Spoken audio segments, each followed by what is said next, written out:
May 1 തൊഴിലാളി ദിനമാണ്. തൊഴിലാളിയുടെ വിയർപ്പ് വറ്റുന്നതിന് മുമ്പ് കൂലി കൊടുക്കണമെന്ന് പുന്നാര നബി ഹബീബ് റസൂലുള്ളാഹി സ്വല്ലല്ലാഹു അലൈഹി വസല്ലം തങ്ങൾ നമ്മളെ പഠിപ്പിച്ചിട്ടുണ്ട്.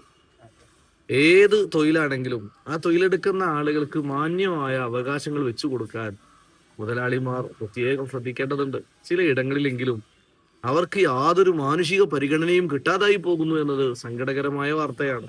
ആവശ്യത്തിന് ഭക്ഷണം കഴിക്കാനോ വിശ്രമിക്കാനോ മറ്റ് അത്യാവശ്യങ്ങൾക്കോ പോലും സമയം അനുവദിക്കാതെ അവരുടെ ജോലി സമയം തന്നെയും ഒരു മനുഷ്യനെ കൊണ്ട് എടുത്തു തീർക്കാൻ കഴിയാത്ത വിധം 10 മണിക്കൂറും 12 മണിക്കൂറും 15 മണിക്കൂറൊക്കെ തൊഴിലെടുപ്പിക്കുന്ന ആളുകൾ ഉണ്ടെന്ന് കേൾക്കാൻ കഴിഞ്ഞിട്ടുണ്ട്.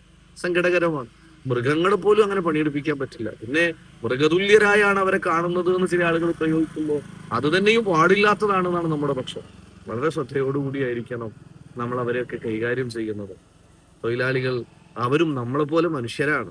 അവർക്ക് നമ്മളെപ്പോലെ രക്തവും മാംസവും മജ്ജയുമുണ്ട്. നമ്മളെപ്പോലെ ഭക്ഷണവും വെള്ളവും വിശ്രമവും ആവശ്യമുണ്ട്. അവരെയും ചേർത്ത് പിടിച്ച് പരിഗണിച്ച് സ്നേഹത്തോടെ ഒന്നായി നല്ല നാട് പണിയാൻ നമുക്ക് ഒരുമിച്ച് ചേർന്ന് നിൽക്കാം.